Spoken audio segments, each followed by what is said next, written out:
Hello, friends. How you doing this morning? So I actually want to talk about an article out of Fortune that was sent to me by no less than three individuals in the last 24 to 48 hours. It was written by Sean Tully, and the title is Meet the AI, Artificial Intelligence Landlord That's Building a Single Family Home Empire. Subtitle of the article, just so you know, is Data Science Helped Amherst Holdings CEO Sean Dobson make a fortune in the housing crash. Now he's deploying AI to profit from properties that most investors wouldn't touch. I found this article pretty interesting for several reasons. And first and foremost was that he's really capitalizing or choosing to capitalize on the changing, feeling of first-time homebuyers.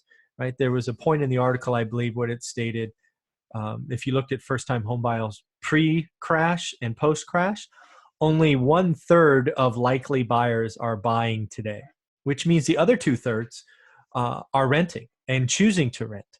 And the other thing that was very obvious in the article, and I've said it all over this channel, is renters would prefer to live in a home. Right, they want a place for their kids to play in the backyard. They don't want to be so close to their neighbors that they share walls if they can avoid it. And, again, I think I shared very early in this is a trend that's not unique around the world. I have been to some locales in countries where large institutions, typically insurance brokers, own greater than 50% of the dwellings. So it's not uncommon. And I think what you have Sean and the team at Amherst Holdings doing is, I think they're early. I think they're going to be seen as a pioneer, and as you'll see in a minute, there's lots of things sort of going in their favor. I'm just looking at my notes. There's a couple of things about the team, right? The article talks about artificial intelligence, but it does have a human component. He relies on individuals or people to scout out areas, right? I believe it talked about an individual who spends 150 days traveling, checking out cities.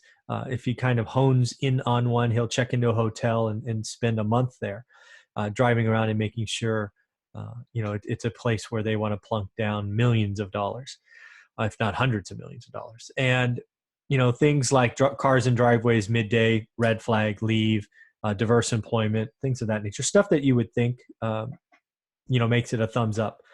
The other thing that I thought was really, really, really interesting is they're making offers every day from New York. I think it was Madison Avenue specifically. And they're making these offers on what I'll just call MLS-based listings, right? So things that are available out of the multiple listing service from around the country. Now, they're making them fast. I believe they average within 12 hours. And they're making them all cash. But again, they're not doing any direct mail. They're not building a wholesalers list. They're not doing anything of that nature. They're relying on listings that are available and out there for everyone to see, which I thought was really, really cool.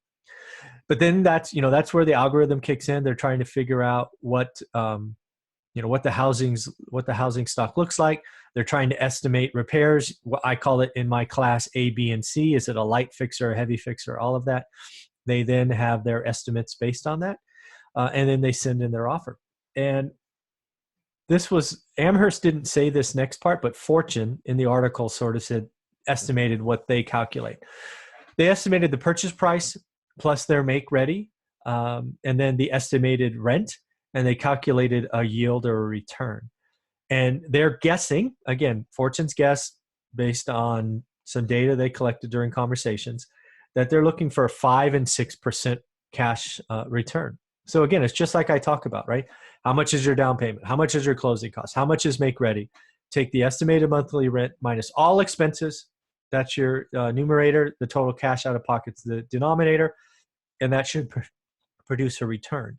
And it's just interesting that their return that they estimated is what I suggest for busy professionals, somewhere between 5 and 6%. If you can get 6, go, right? You don't have time, you're at scale, you want done, you want fully remodeled. I call it pride of ownership, but that's very interesting.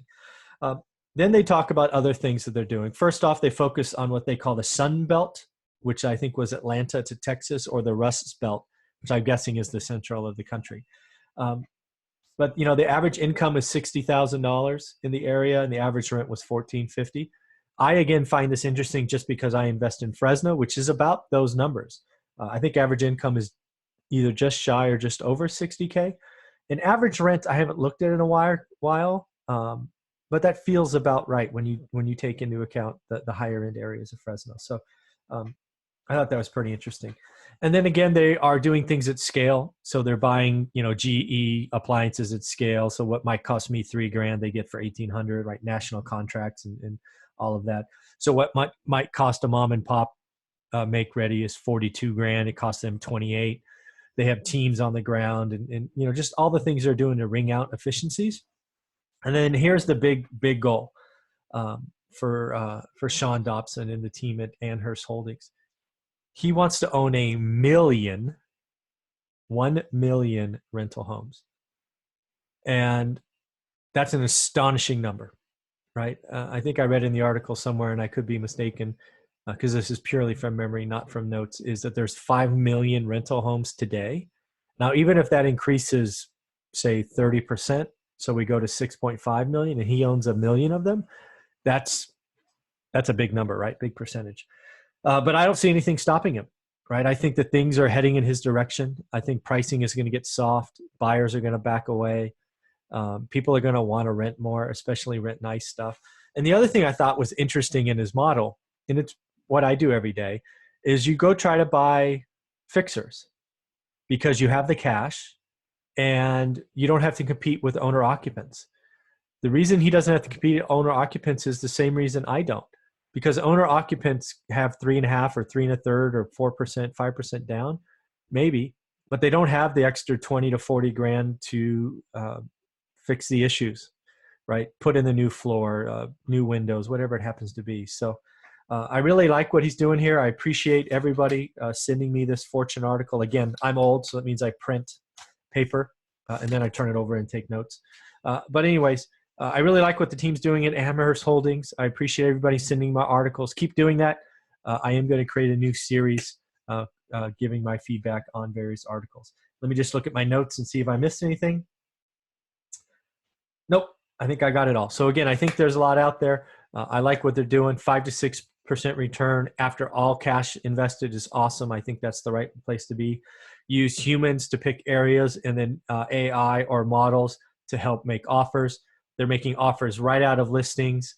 There's nothing that they're doing other than having scale that we're not doing in Fresno. So there's a lot of fun to see and was a very nicely done article. Again, giving full credit to Sean Tully, who wrote this on June 21st, 2019. I want to make sure I give credit where credit is due. Nice job, Sean. And good luck to the team at Amherst Holdings. Have a great day.